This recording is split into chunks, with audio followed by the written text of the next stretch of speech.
I'm Marjorie Linden, 68 years old, and I was standing barefoot on the front porch, watching leaves scatter across the lawn like forgotten thoughts. The morning air smelled like damp earth, and the coffee in my mug had already gone cold. It had been 5 years since my husband Owen passed, and the silence in our old Williamsburg home felt heavier. With each season, I'd lived in this house for 37 years. But lately, it felt more like a museum than a home. When the phone rang, and I saw my son's name on the screen, I already knew. It wasn't a casual call. By the time I set the mug down, I had a feeling my life was about to shift in ways I wasn't ready for before I go any further. Let me know where you're listening from in the comments, and hit that like and subscribe button if you've ever had to stand your ground when someone you love tried to take over your life. I grew up in a modest household in Connecticut, raised by parents who believed in hard work and treating people with dignity. My father was a mail carrier. My mother kept the home and volunteered at the local clinic. We didn't have much, but we had structure and care. And that's what I carried into my marriage with Owen. We built our life, brick by brick. He worked construction and later project management. And I taught elementary school for 31 years. We saved for everything, bought nothing on credit. And when we finally moved into our 4-bedroom house with a garden in the back, it felt like we'd made it. Our children, Lionel and Claire, were 5 and 7 when we moved in. Lionel always had a mind for numbers, even as a boy, lining up his toys like a stock portfolio. Claire was softer-hearted. She preferred the backyard over a spreadsheet, always tending to something green. I tried to love them both with the same steady hand. But even then, Lionel had a way of taking charge, whether you asked him to or not. After Owen passed, Lionel changed the way he spoke to me, not suddenly, but steadily, like a quiet draft through a window. First, he spoke louder, then slower. Then came the notes on how to manage my bills, which I'd been doing just fine for decades. He started checking on things that didn't need checking and offering advice I hadn't asked for. And while he called it helping, I knew better.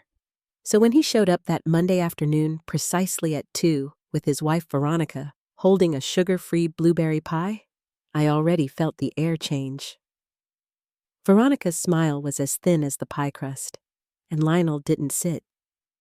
He paced, inspecting the house like a home inspector with a hidden agenda. It wasn't long before he pulled out a folder and said, "We needed to talk about my financial future."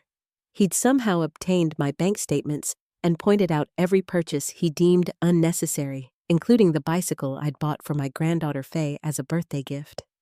Then came the suggestion that I sell the beach cottage Owen and I had bought before retirement, and maybe the house too. And just when I thought the conversation couldn't turn more sour, he brought out a form for power of attorney, told me it was just a precaution, just in case I couldn't handle things on my own.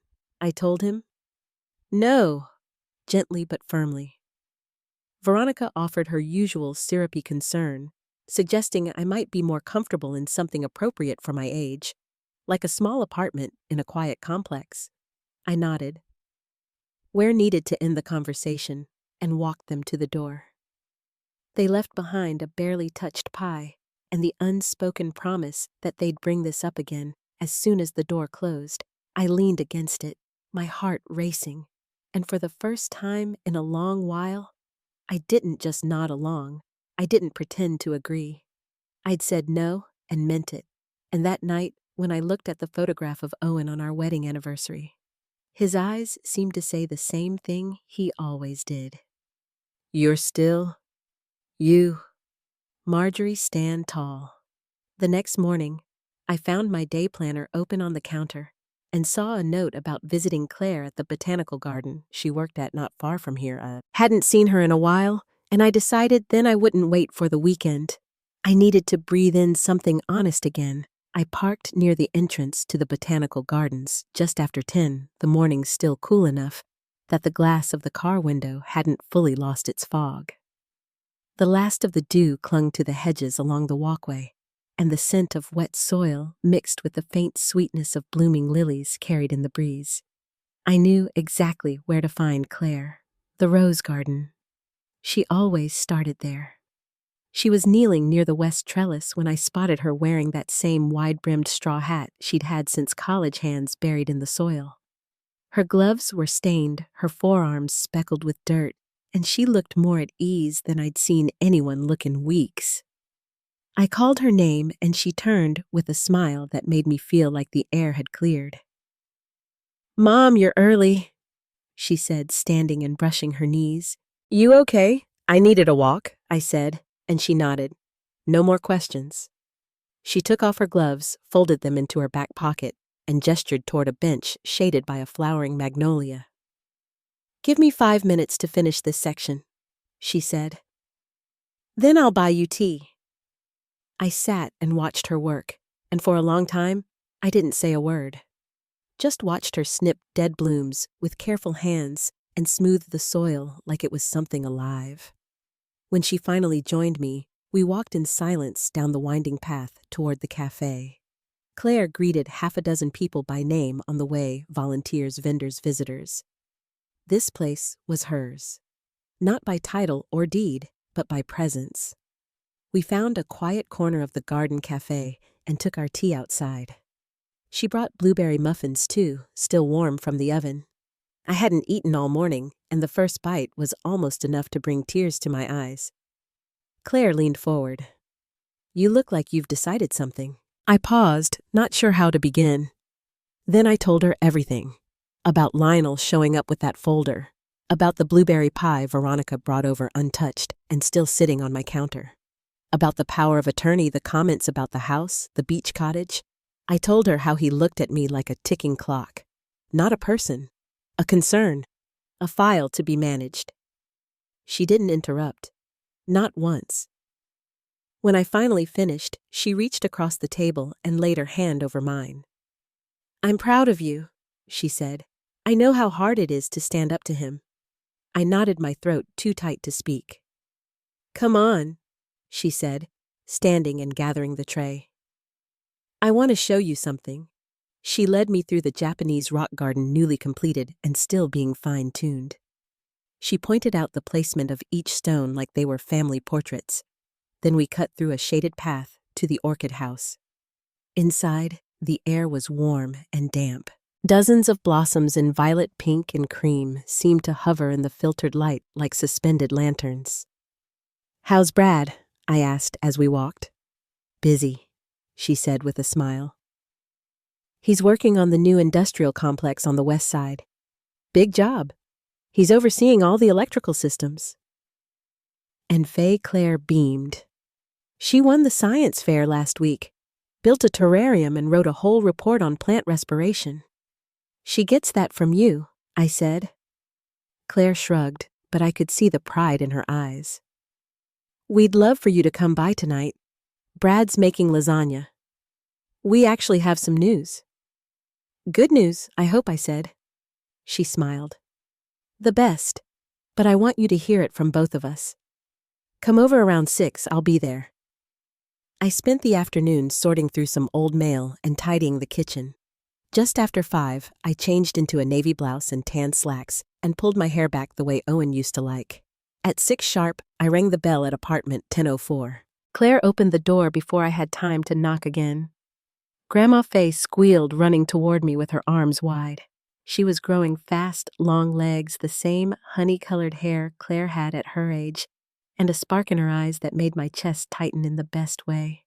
She grabbed my hand and pulled me into the apartment, already chatting about the salad she helped toss and how Daddy promised to let her serve the bread. The apartment was warm and full of smells I hadn't realized I missed: basil, garlic, something sweet baking in the oven. Brad came out of the kitchen, wiping his hands on a dish towel. "Rose," he said, smiling. "Glad you made it. I hope you're hungry. I always am when you're cooking." Dinner was quiet and full of laughter. Faye told stories about her classmates. Claire teased Brad about his habit of narrating the weather. We ate at the table near the window, and when the sun dipped behind the trees, the whole room turned gold. After dinner, Faye took Brad to the living room to help her build a block tower. Claire and I stayed behind to clear the plates. She rinsed, I dried. The kitchen was bright and compact, with a row of herbs growing on the windowsill. "We've been thinking," Claire said after a moment. "There's an apartment for sale 1 floor down. Same layout, same view. Smaller, but cozy. It's perfect." "For who?" I asked. "For you." I stopped drying and looked at her. "It's quiet, safe. There's a small clinic downstairs, a grocery store next door. You'd be close to us, close to Faye. You'd never have to worry about a leaky roof again." I didn't answer right away. "It's not pressure," she said gently. "We just want you to know you have a place. A real one. Not a suggestion, not a maybe someday. It's here. Now." Brad stepped back into the kitchen as if on cue. He poured me a small glass of wine and leaned on the counter. "I've seen the apartment," he said. "It's beautiful. Just the right size and you'd still have your own space. You wouldn't have to rush into anything. But it's worth seeing." I looked from one to the other. Then Claire reached into a drawer and pulled out a brochure.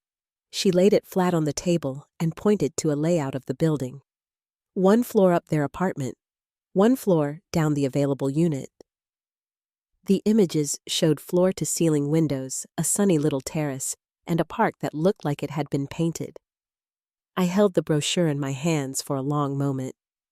"I'll think about it," I said. And I meant it. Claire smiled. Brad nodded. Faye shouted something about a tower toppling, and all three of us laughed. The idea of moving had never felt right before. Not when Lionel mentioned it. Not when Veronica used words like appropriate and manageable.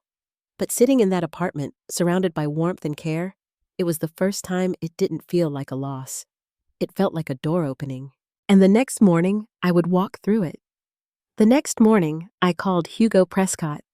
Owen and I had worked with him years ago when we bought the beach house, and I remembered how meticulous he'd been with every detail. His voice hadn't changed, warm, steady, the kind that made you feel like things would be handled properly. "Rose Holloway," he said, like he was smiling into the phone. "What can I do for you?" "I'd like to talk about selling the beach house," I told him, pausing before adding, "and maybe the main house too." He didn't sound surprised. "I can be there this afternoon if that works." We agreed on 2:00. After I hung up, I sat quietly at the kitchen table for a long time. Then I got up and started gathering paperwork. Deed records, tax receipts, utility bills. I stacked everything neatly in a folder and set it on the dining table. The light was coming in from the front windows, and dust floated in the air like snow that had forgotten to fall. At 2 sharp, Hugo's car pulled into the driveway. He brought a legal pad, a pen, and a box of cinnamon muffins from a local bakery. We sat in the living room while he flipped through the documents. "Brooklyn Heights," he said when I told him about the apartment Claire had shown me. "That's a good move. And the 9th floor is even better, nice view, no street noise." He said the beach house would sell quickly, especially given the location and condition. The main house might take longer, but we'd approach it the right way. Light updates, fresh paint, maybe a few small repairs to bring out the best in it. The next morning, we drove out to the coast. I hadn't been to the beach house in over a year. It still smelled like cedar and salt air when we walked in. The floors creaked in the same places. The little framed painting Owen had bought at a roadside art fair still hung above the fireplace. Hugo walked through each room, scribbling notes and snapping photos. The structure was sound. Just needed a few cosmetic touches. A new coat of paint on the deck, some polish on the kitchen cabinets. The couple we hired years ago to look after it while we were away had done a good job keeping things tidy. No mold, no pests, no water damage. By the following week, it was listed. We had 3 interested buyers in 10 days. A young couple named Elizabeth and Nathan came to view it on a Tuesday afternoon. She stepped out onto the back porch and looked out at the shoreline. "This is it," she said, quiet but sure. "This is what we've been looking for." They made an offer above asking, and the paperwork moved fast. I stood at the window of the beach house one last time before closing day. The tide was out, and 2 gulls hovered above the rocks. I didn't cry. I thought I would. But instead, I felt something loosen inside my chest. I imagined Owen watching, nodding. Back in town, Hugo helped me list my car.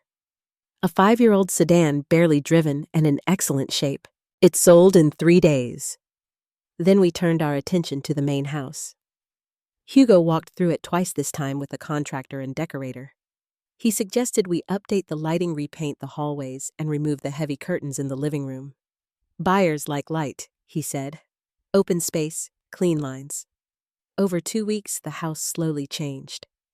The wallpaper in the upstairs hallway was peeled away, revealing smooth, pale walls. The kitchen cabinets were restained. The carpet in the front room was replaced with polished wood. For the first time in years, the house smelled like paint and lemon oil instead of old carpet and winter coats. Claire came by on weekends to help sort. We set up 4 piles in the den: keep, donate, sell, toss. She handled the boxes and I handled the stories behind them. Are you sure you want to let this go? She'd ask now and then, holding up a dish or a blanket or an old clock. I take the memories with me, I told her each time. The rest is just weight. The keep pile stayed small. A few framed photographs. A set of letters from Owen tucked in a ribboned envelope.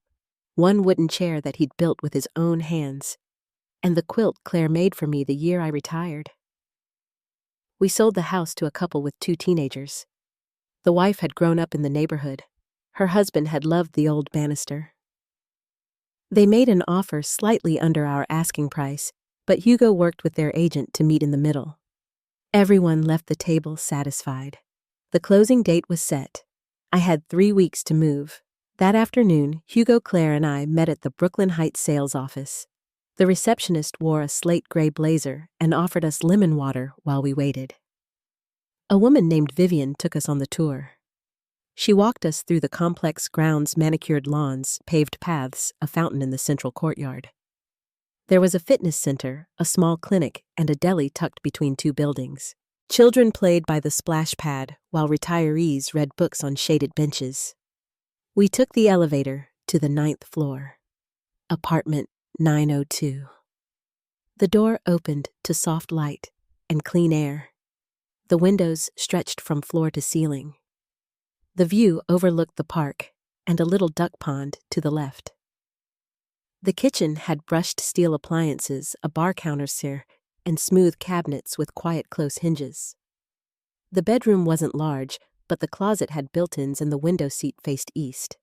The bathroom had a walk-in shower with a rail, a washer tucked beneath a counter, and shelves built into the wall. Then Vivian opened the sliding door to the terrace. Just wide enough for 2 chairs and a side table. A potted garden would fit perfectly along the edge. Claire turned to me. Well, I stood in the doorway looking out over the trees and rooftops. A bird coasted past at eye level. It's lovely, I said.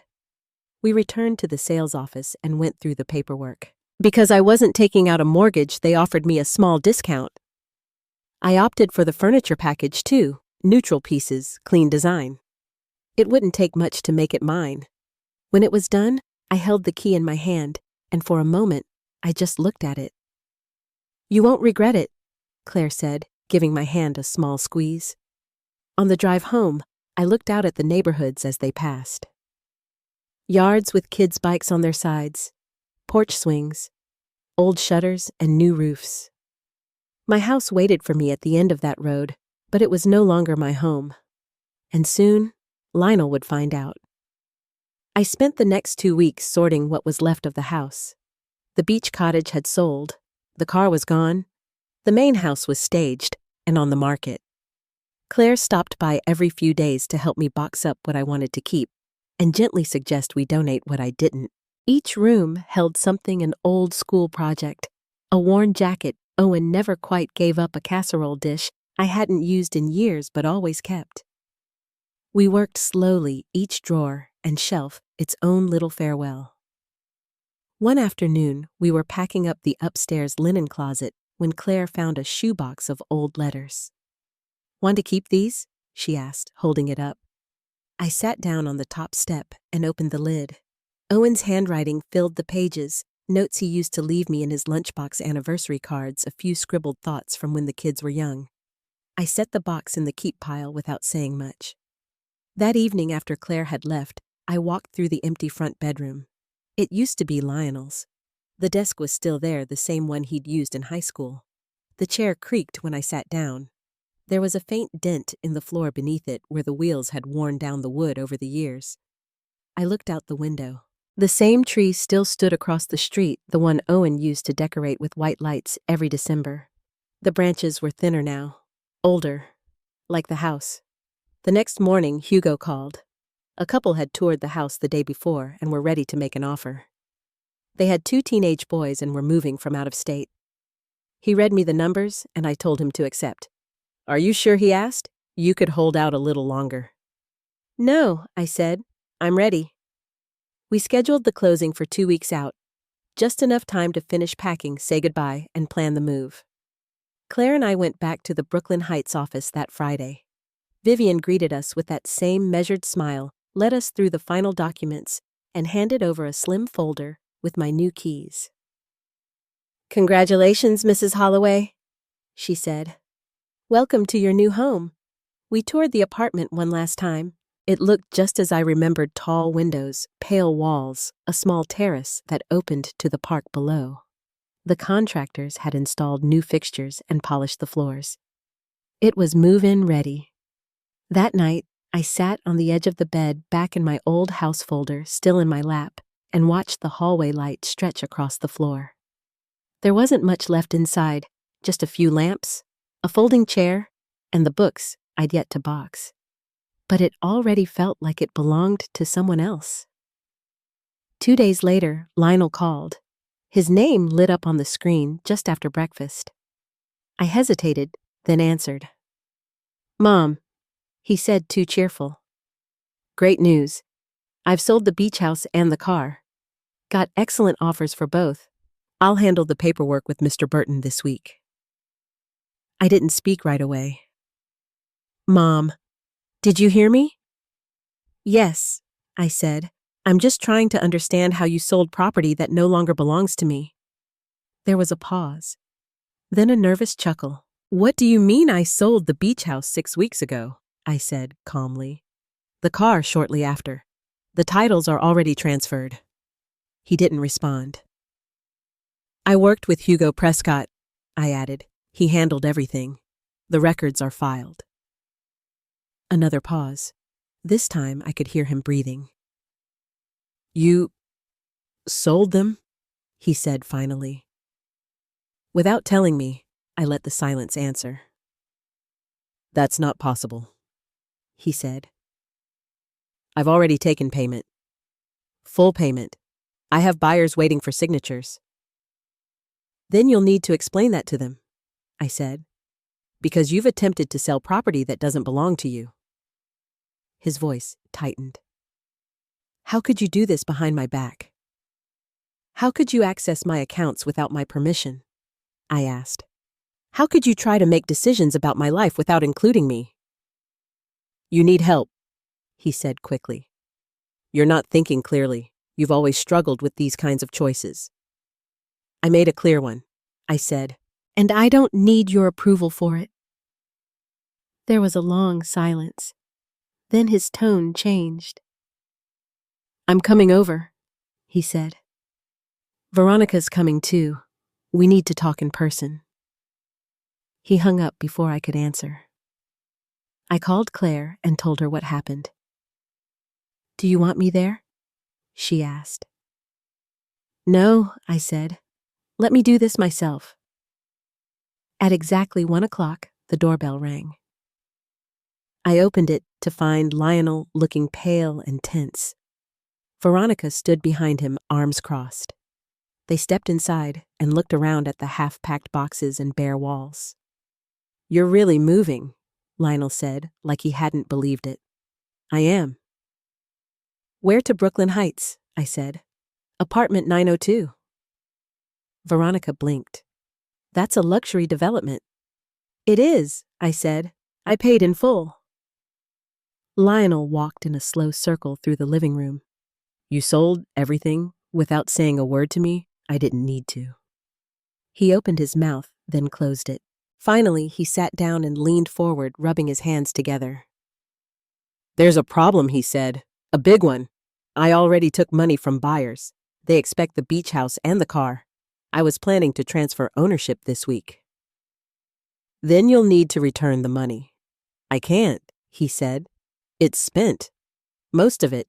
Investments. A vacation package. Some home upgrades.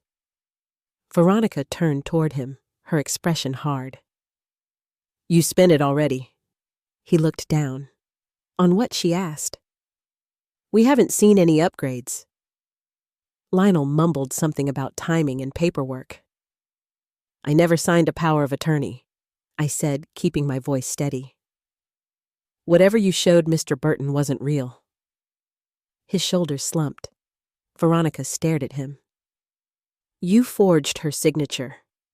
He didn't answer. You lied to the buyers, she said. Took their money under false pretenses. That's fraud, Lionel. He stood abruptly and began pacing. You should have told me, he snapped. You knew I was handling it. You knew I had plans. I knew you were making decisions for me, I said. Without me. He stopped walking. You wanted control, I said. Not help. There's a difference. Veronica picked up her purse. We're leaving, she said sharply. You can deal with this on your own. She turned to me. I'm sorry, Rose. Truly. Then she walked out the door. Lionel stayed behind, staring at the floor. I could lose everything, he said. The house, my job, my reputation. I hope it doesn't come to that, I said. You have to help me. I can't. He looked up, eyes wide. The money's gone, I said, and even if it weren't, I wouldn't use it to clean up something you caused. He didn't speak again, just stood there, arms at his sides like a man who had just realized the ground beneath him wasn't as solid as he thought. I hope you find your way, I said. Then I opened the door. He walked out without another word. I closed it behind him, took a breath, and sat down on the edge of the empty couch. Outside, the wind had picked up. Leaves scattered again across the porch. 3 days passed without a word from Lionel. I finished packing the last of the books, left the keys on the kitchen counter, and closed the front door behind me without looking back. The movers had already come and gone. What was left now fit neatly in the back of Claire's car: 2 suitcases, 1 quilt, a small box of letters, and the chair Owen built when we were first married. Claire helped me settle into the new apartment. The furniture delivery arrived on a Wednesday morning: bed sofa, a modest dining table with 2 chairs. Simple, quiet pieces that didn't ask for attention. She stayed through the afternoon, helping me arrange things just so. Then she hugged me goodbye in the hallway, held my hands for a moment, and said, "You're home now." The days that followed were still almost too quiet. I walked the grounds in the morning, sat on the terrace with coffee, watched birds pass overhead. The building was well kept. The neighbors nodded politely, but didn't pry. Sometimes I'd catch myself listening for the sound of Lionel's car pulling up like it used to, back when he'd stop by on Saturdays with a bag of groceries and a long list of things he thought I should change. One evening, just before sundown, I heard a knock. I opened the door to find Veronica standing there, holding a small folder in her hands. She looked tired, like someone who hadn't been sleeping well. "I'm sorry to drop by," she said. I stepped aside and let her in. She sat at the edge of the couch and looked around. "It's lovely," she said. "Warm. Quiet." I nodded. She handed me the folder. Inside were photocopies, bank transfers, emails, and a forged power of attorney form. Lionel's handwriting, his digital signature, even a draft of an email he'd written to a buyer using my name. "I found all of this after you spoke to him," she said. "He kept everything on our shared drive. I don't think he expected me to check." I closed the folder and set it on the table. "I'm going to the authorities," she said. "I've already spoken with an attorney. I'm not willing to be part of this. Not anymore." I waited. "He's been doing this kind of thing for years," she said. Quietly. Shifting money, hiding debts, pulling favors from people who owe him something. I thought it was harmless. That he was just navigating things. But this was too much. I didn't say anything. The silence was enough. "I'm divorcing him," she said. "It'll take time, but I've already moved out." I looked at her. She wasn't crying, but her voice had thinned. "He told me you were confused," she said, "that you needed help, that you didn't understand your finances." I believed him. I shouldn't have. I stood and walked to the kitchen, poured her a glass of water. When I returned, she was holding the folder again, staring at the signature. "I used to think he was just trying to protect people," she said. "But I see now it was always about control." She looked up. "I know it doesn't change what happened, but I wanted you to know the truth, and that I'm not standing with him." She finished the water in one long sip, then stood. "Thank you for letting me in." I walked her to the door. Just before she stepped out, she turned. "He's under investigation," she said quietly. "They're looking into other things too. Real estate deals, insurance claims. Your name is clean. That much I made sure of." I nodded. She left without another word. That night, I opened the sliding door to the terrace and stepped outside. The lights from the city shimmered beyond the trees. Somewhere in the distance, a church bell rang once. I sat in the chair Owen would have liked, wrapped the quilt around my shoulders, and watched the sky shift from gold to gray. The next morning, I called Hugo. He came by that afternoon with a fresh folder and a small leather notebook. "I'd like to revise my will," I told him. He nodded, already reaching for his pen. "I named Claire as my medical proxy. Left instructions for the apartment to be transferred to her if anything happened. I left a modest sum to a small community clinic Owen once supported. The rest, what was left of the beach house sale, the car, the main house I assigned to a scholarship fund for students aging out of foster care." Hugo wrote everything down without question. When we finished, he looked up. "Do you want to include Lionel?" "No," I said. "I've already given him more than enough." He closed the notebook and nodded. The paperwork would be ready by the end of the week. I thanked him, walked him to the elevator, and held the door as it closed behind him. That evening, I walked down to the park. The pond was calm, ducks drifting lazily through the reeds. A little girl in a red jacket threw breadcrumbs while her grandfather watched nearby. I sat on a bench and let the quiet hold me. The apartment felt even lighter when I got back. I opened the windows, let the evening air move through each room, and turned on the radio. A low jazz tune hummed through the speakers. Then, just after sunset, my phone buzzed. A number I didn't recognize. I let it ring once, twice. Then I answered.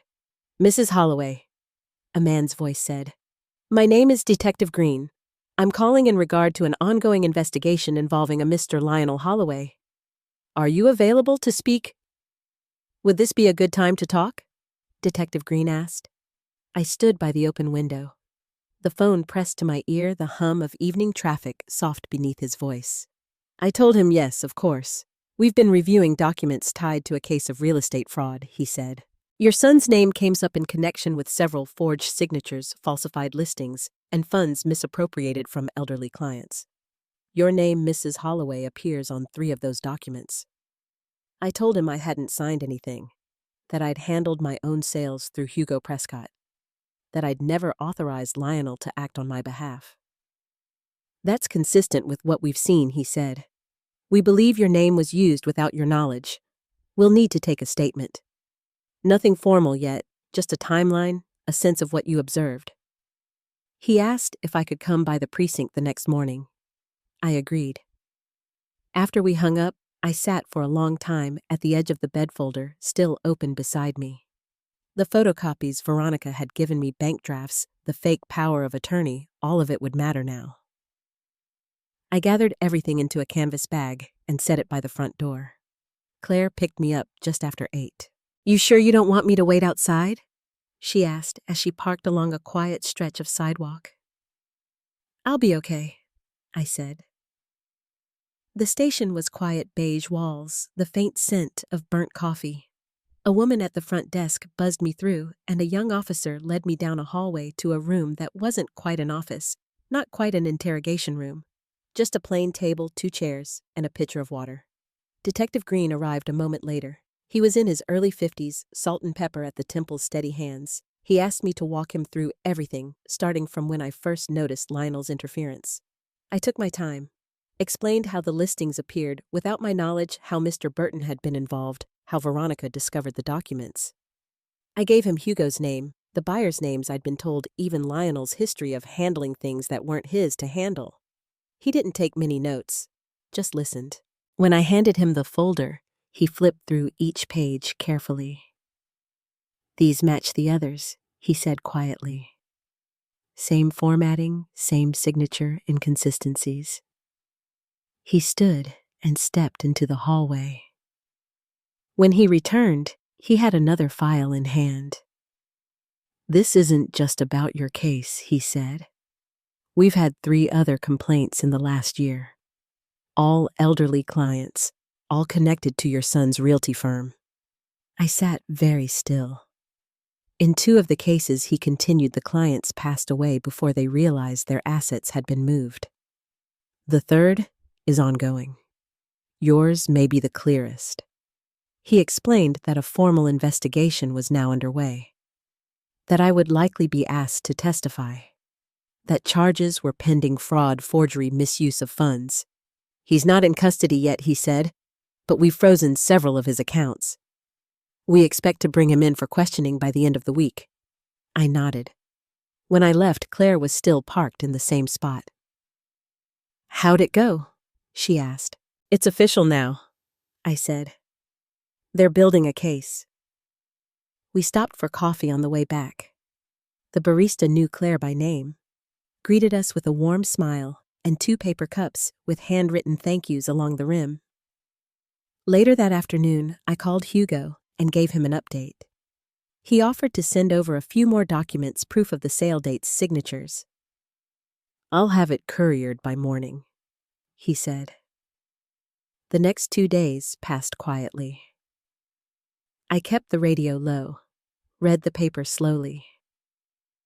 The weather turned, just slightly early spring winds curling around the window panes. Then on a Thursday afternoon, I got the second call. This time, it wasn't a number I recognized, just the word unknown. When I answered, the voice was sharp, clipped. You've destroyed my life. It was Lionel. You've told them everything, he said. They came to the house, took my laptop, froze the joint account. I didn't respond. You have no idea what you've done, he said. You did this to yourself, I said quietly. There was a long pause. You could fix this, he said. Say it was a misunderstanding. Say I had your permission. I won't lie, I said. I'm your son, he snapped. I know. He hung up. I sat there, phone still in my hand, and stared at the wall across from me, the light catching the edges of a framed photo of Owen in the garden, smiling beside the azaleas. That weekend, I attended a neighborhood meet and greet in the courtyard garden. There were paper lanterns strung between the trees, a small table of fruit and lemonade, a handful of residents chatting politely over folding chairs. I stood near the edge, not quite part of the group, but not alone either. One of the women introduced herself, Marjorie Unit 706. Her hands were worn voice soft. "I've seen you on the walking path," she said. "You move like someone who's finally breathing again." I smiled. She asked if I liked the building. I said I did. "Most of us came here for the same reason," she said. "Not to start over exactly, just to start without permission." I let the words sit for a moment. That night, I looked through the rest of the boxes I hadn't yet unpacked. Found a folded photo of Lionel when he was small, no more than 6, holding a model airplane, grinning with both front teeth missing. I placed it in a drawer. Not to forget, just not to carry in the open anymore. The next morning, the doorbell rang. When I opened it, a courier stood there with an envelope bearing the city seal. Inside, a formal subpoena. The courthouse was quieter than I expected. Polished floors, pale blue walls, soft footsteps echoing through the corridor. A young clerk directed me to a waiting room where witnesses were asked to sit. There was a pitcher of water on the table, 2 mismatched chairs, and a stack of outdated magazines. I sat without touching anything. Claire had offered to drive me to wait outside, even to sit with me beforehand, but I'd told her I'd be all right. And I was. Not calm, exactly, but steady. I'd already told the truth once to the detective, to Hugo, to Veronica. This time would be no different. 20 minutes passed before a bailiff opened the door and called my name. We walked past a row of wooden benches through a narrow hallway and into a courtroom that smelled faintly of varnish and dust. The judge, a woman in her 60s, sat behind the bench with reading glasses low on her nose. She looked up as I entered, but said nothing. Lionel sat across the aisle with his attorney. His suit looked expensive, but ill-fitted, too sharp for someone who hadn't slept. He didn't meet my eyes. Veronica wasn't in the room. I was sworn in, then seated. The prosecutor, a tall man with a slow voice, began by asking me to state my name, age, and relationship to the defendant. "Edith Holloway," I said, 78. "I'm his mother." He asked me to describe the sale of my home, what I authorized, what I didn't, how the documents had been signed. I explained everything from the first odd conversation with Mr. Burton to the folder Veronica brought to my door. I described the handwriting, the forged power of attorney, the buyers I'd never met. He handed me a printed document and asked if the signature was mine. I looked at it. "No," I said. He nodded. Then he asked how long Lionel had managed my finances. "He never did," I said. The defense attorney objected to the phrasing, but the judge overruled it. The prosecutor moved on. He asked about my financial situation, my ability to manage my own affairs, whether I had ever given Lionel control over my assets. I told him no. I told him I'd always handled things myself, that Owen and I had kept our paperwork in tidy folders for decades, and that Hugo Prescott had been our attorney for nearly as long. When I finished, the prosecutor thanked me and sat down. Lionel's attorney stood and straightened his jacket. He walked slowly, as if hoping the room might shift in his favor before he spoke. "Mrs. Holloway," he began, "would you describe your relationship with your son as strained?" I looked at Lionel. Still, he wouldn't look back. "I would describe it as changed," I said. Changed how he began making decisions that didn't include me. He tried to paint a picture of confusion, asked whether I might have forgotten certain conversations, whether perhaps I had once said something that Lionel interpreted as permission. "I never told him to sell my house," I said. "I never gave him permission. He brought up my age, my recent move, asked if perhaps I was under stress. I was," I said, "because my son sold my house without telling me." The judge gave him a look then, and he sat down. I was excused.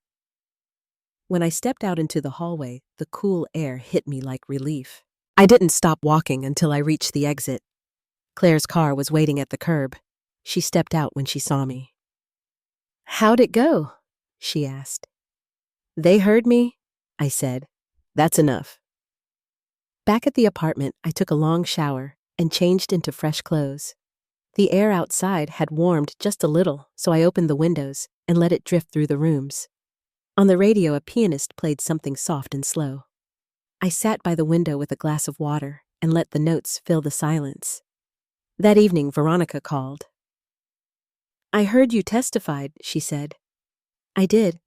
I wanted to say thank you." She sounded tired, but lighter. "They're filing charges," she said, "not just for what he did to you. There are 3 others, maybe more." She was quiet a moment, then said, "I never thought it would come to this, but I'm glad it did. The trial wasn't scheduled yet. There would be more hearings, more motions, more steps. But the weight of the thing had shifted. It no longer sat on my shoulders alone." A week later, I received a letter from the city clerk's office confirming that the scholarship fund in Owen's name had been approved. The first disbursement would go out in September. I folded the letter and placed it next to the framed photo of him on the mantel. Later that afternoon, I visited the local library and left a small donation envelope at the front desk. No note, just my name and Owen's in the corner. The woman behind the counter smiled. "He always used to check out gardening books," she said. "Even in the winter." I smiled back. As I stepped outside, the air smelled faintly of early blooms.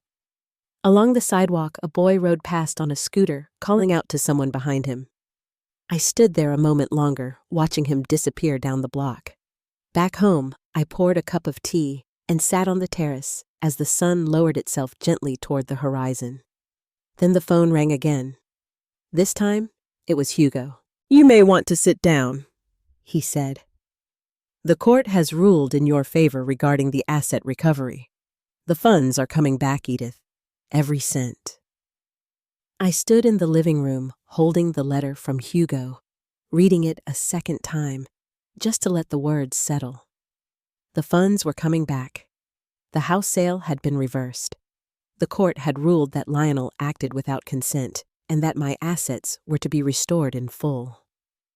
There would be additional hearings, sure, and papers to sign, but the worst of it was over.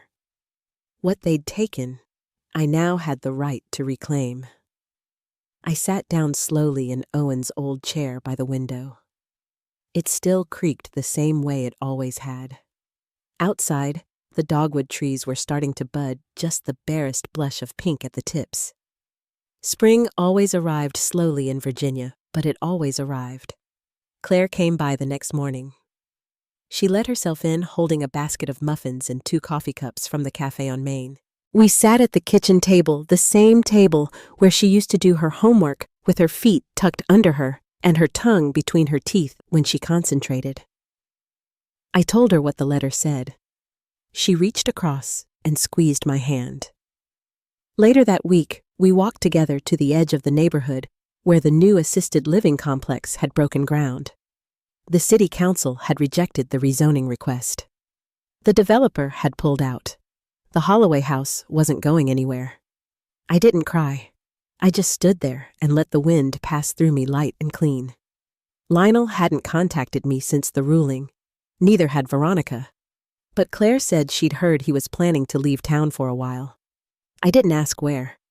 Instead, I turned my attention to smaller things. The garden beds out back which were ready for replanting. A book of Owen's I hadn't touched in years.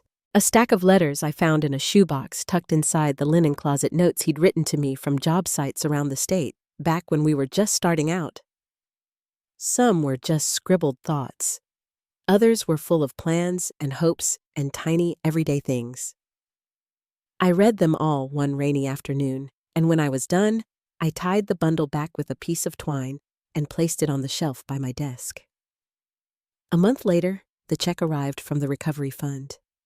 I cashed it and split it into 3 parts, one for a local library renovation project, one for a college scholarship in Owen's name, and the rest into a trust for Faye so she could have a head start when she was older. She was too young to know any of this now, but one day she would. The house was quiet that evening, but it didn't feel empty. I made myself a cup of tea, opened the back door, and stepped outside. The first batch of tulips had started to open along the fence. I took a breath, slow and deep, and listened to the birds calling to each other across the treetops. Sometimes the world shifts beneath your feet in ways you don't expect. People you love become strangers. The place you called home starts to feel unfamiliar. But if you hold on quietly, steadily, something steady comes back to you. Not always the way it left, but enough to begin again. If you've ever had to stand your ground against someone who once held your trust, I hope you know this. Your voice still matters. Your story still counts. And what's been taken from you doesn't define what's still ahead. Thanks for listening to mine. If this meant something to you, I'd love to hear where you're listening from, or share this with someone who needs to know they're not alone.